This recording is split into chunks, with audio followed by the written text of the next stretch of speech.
नमस्कार। नवरात्रि का विशेष समय बहुत ही जल्द हमारे सामने आने वाला है, हमारे समक्ष आने वाला है। हम उस विशिष्ट समय को जीने वाले हैं।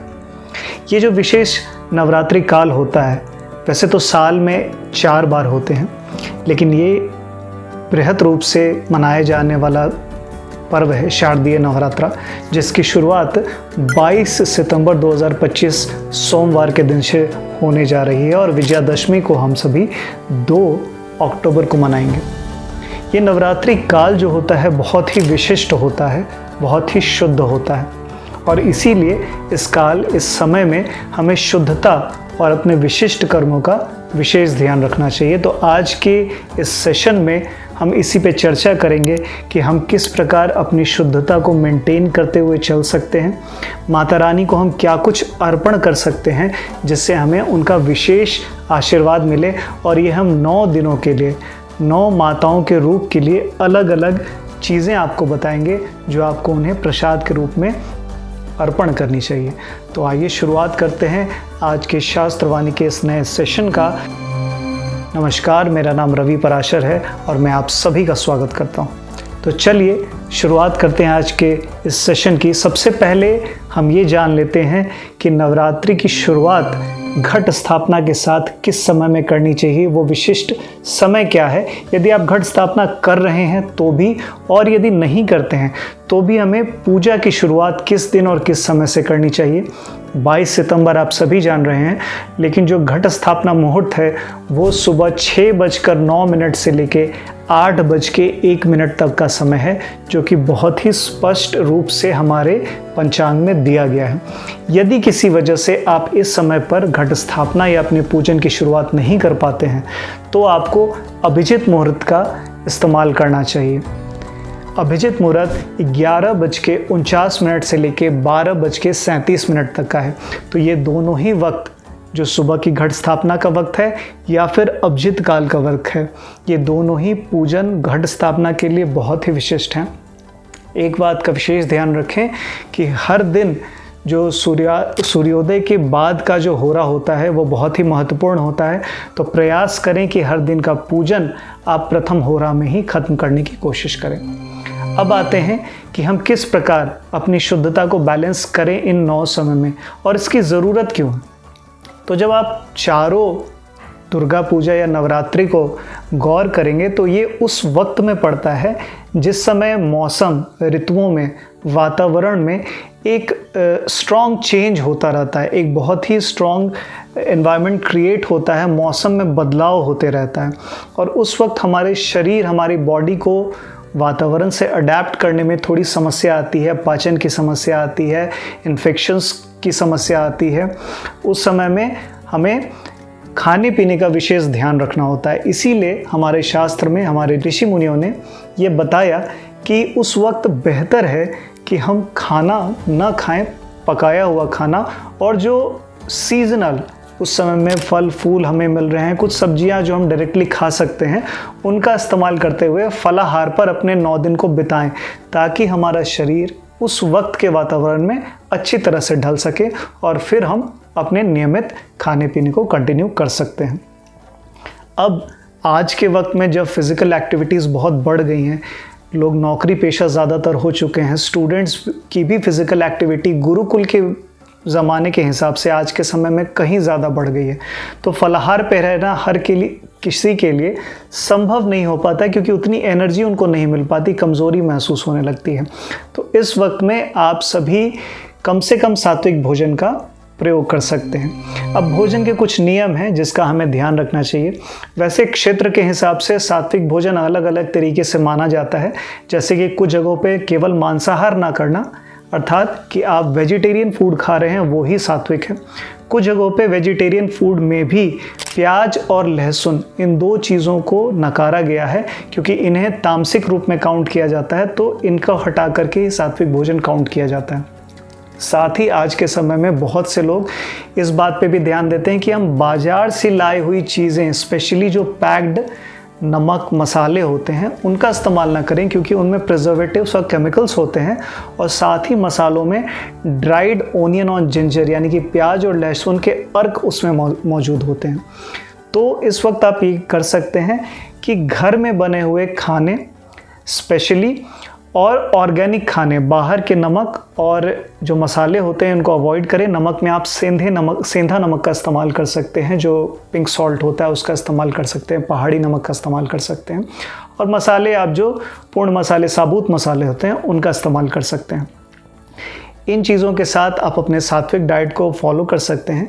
एक चीज़ का और ध्यान देना चाहिए कि इस वक्त कम से कम अगर आप फलाहार नहीं कर रहे हैं तो कम खाना खाएं। एक वक्त फलाहार करें, एक वक्त अन्न खाएं, या अगर अन्न भी खा रहे हैं तो नियमित, जैसे हम लोग 3 बार खाते हैं वैसे ना खा करके केवल 2 बार अन्न लें। दूसरी चीज़, अन्न ग्रहण करने का भी एक नियमित समय होना चाहिए। तो अगर यदि आप नाश्ता सुबह 8 बजे, 9 बजे या 10 बजे कर रहे हैं तो प्रतिदिन नियम से कम इन 9 दिनों में उसी समय पर करें। और जो दूसरा डाइट है आपका, जो डिनर है, उसको सूर्योदय से आधा घंटा पहले करने की कोशिश करें। पूरी तरीके से संभव अगर ना हो सके तो जितनी जल्दी हो रात्रि में उसे कर लें। लेट नाइट डिनर को अवॉइड करें और उस समय को मेंटेन करने की कोशिश करें।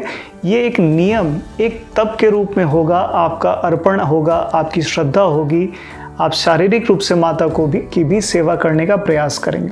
अब हम आते हैं अपने दूसरे विषय की ओर, जो कि है कि माता को 9 दिनों पर किन किन चीज़ों से उनका प्रसाद रूप में उन्हें चढ़ाना चाहिए, उनको अर्पण करना चाहिए।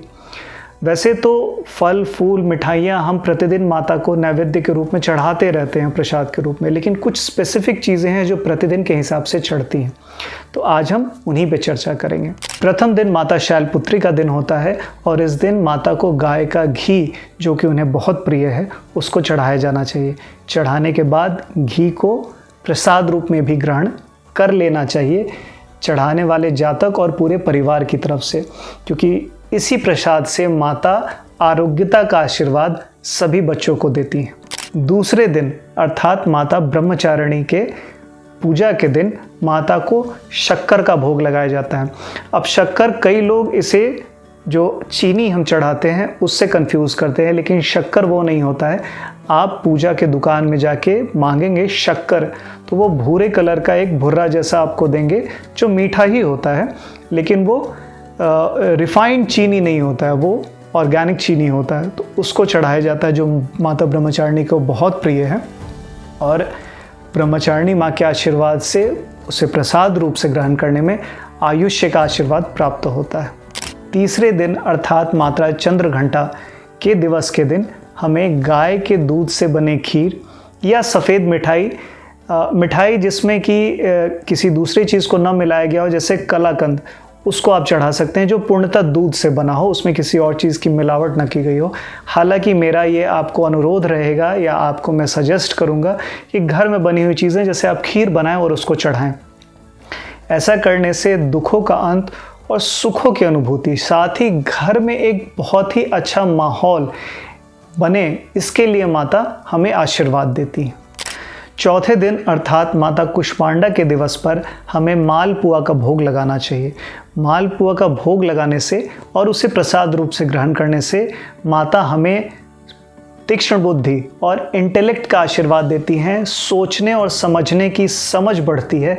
स्पेशली जो छोटे बच्चे स्टूडेंट्स हैं या जो तैयारी कर रहे हैं स्टूडेंट्स कॉम्पिटिटिव एग्ज़ाम्स के लिए, उन्हें ये प्रसाद ज़रूर से खिलाएं, पहले चढ़ाएं और फिर उन्हें ज़रूर से खिलाएं। पाँचवें दिन माता स्कंद माता का दिवस होता है और उस दिन पके हुए केले को नैवेद्य के रूप में अर्पण करना चाहिए। पका हुआ केला माता को बहुत प्रिय होता है और उसे प्रसाद रूप से ग्रहण करने से वंश की वृद्धि तो होती ही है, साथ ही एक निरोगी काया भी माता अपने आशीर्वाद के स्वरूप में हम बच्चों को प्रदान करती हैं। छठा दिवस अर्थात माता कात्यायनी का दिवस। इस दिवस पर माता को उनके सबसे प्रिय शहद का भोग अर्पण करना चाहिए और उसे प्रसाद रूप से ग्रहण करने से माता अद्भुत आकर्षण शक्ति का आशीर्वाद हमें देती हैं, जिससे लोग हमारे बीच के, हमारे ऑफिस, हमारे आसपास के सभी लोग हमारी ओर आकर्षित होते हैं और हमें वो इज़्ज़त, वो सम्मान, वो प्रतिष्ठा, वो स्थान देते हैं जिसके हम असल में हकदार होते हैं, जिससे हम कहीं न कहीं चूक कर रहे होते हैं। तो इस दिवस का ज़रूर से लाभ उठाएं।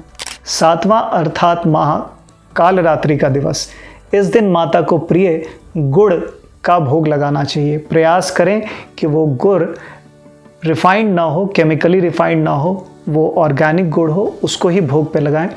और गुड़ को चढ़ा करके प्रसाद रूप से ग्रहण करने से आकस्मिक संकट, जो सडन कैलामिटीज़ या सडन सिचुएशंस हमारे लाइफ में आते हैं, सडन एक्सीडेंट्स कई दफ़े हमको देखने को मिलते हैं, कुछ चोरी की घटना हो जाना, इन चीज़ों से माता हमें मुक्ति देती हैं। हमें इन चीज़ों में रिलैक्सेशन मिलता है। होने को चीज़ें घटित ज़रूर होती हैं, लेकिन उसको हम बेहतर तरीके से हैंडल कर सकते हैं, झेल पाते हैं।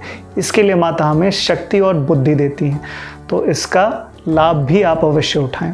8वें दिन माता महागौरी का दिन होता है और इस दिन प्रसाद स्वरूप नारियल को माता को चढ़ाना चाहिए, जो कि माता महागौरी का बहुत ही प्रिय होता है। और स्पेशली इसे प्रसाद रूप से ग्रहण करने से परिवार में संतान पक्ष से जुड़ी हुई अगर कोई समस्या है, वैवाहिक पक्ष से जुड़ी हुई कोई समस्या है और संतान वृद्धि को प्राप्त हो, संतान अपने जीवन में सफलता को प्राप्त हो, इसके लिए इसका विशेष महत्व है। तो उस दिन नारियल माता को अवश्य चढ़ाएं और प्रसाद रूप में उसे संपूर्ण परिवार ग्रहण करें। 9वें और आखिरी दिन हवन से पूर्व माता सिद्धिदात्री को उस दिन तिल का भोग लगाया जाता है और तिल ही प्रसाद रूप में ग्रहण किया जाता है। ये मृत्यु भय से तो मुक्ति देता ही है, साथ ही संपूर्ण विकास आपको और आपके परिवार को माता प्रदान करती हैं। तो माता के 9 दिन और 9 स्वरूप के लिए इन 9 प्रसाद को आप पहले ही लिख कर रख लें, इसकी उपलब्धता को। विशेषकर कुछ चीज़ें हैं जो आपको बाहर से लानी होंगी, उनको ले आकर रख लें और माता को भोग लगाएं। माता आपको आशीष ज़रूर प्रदान करेंगी। आने वाली वीडियोज़ में स्पेशली हम माता के 9 रूप को ग्रहों की एनर्जी से समझने की कोशिश करेंगे कि किस ग्रह के साथ माता का कौन सा स्वरूप जुड़ा हुआ है। डायरेक्टली इसका वर्णन हमारे शास्त्रों में नहीं है, लेकिन एनर्जी वाइज इसको ज्योतिषीय रूप में हमेशा से इस्तेमाल किया गया है कि किस ग्रह में एफ्लिक्शन या कमी होने से हम माता के किस स्वरूप को पूज सकते हैं। स्पेशली उस दिन हम फास्टिंग रख सकते हैं या कोई विशेष ऐसा जाप, ऐसा मंत्र हम उस पीरियड में कर सकते हैं जो उस ग्रह से संबंधित समस्याओं से मुक्ति दे रहा है। तो नेक्स्ट वीडियो में हम इस पर चर्चा करेंगे। हमारे साथ ज़रूर बने रहें। मिलते हैं अगले वीडियो में। नमस्कार, जय सिया राम।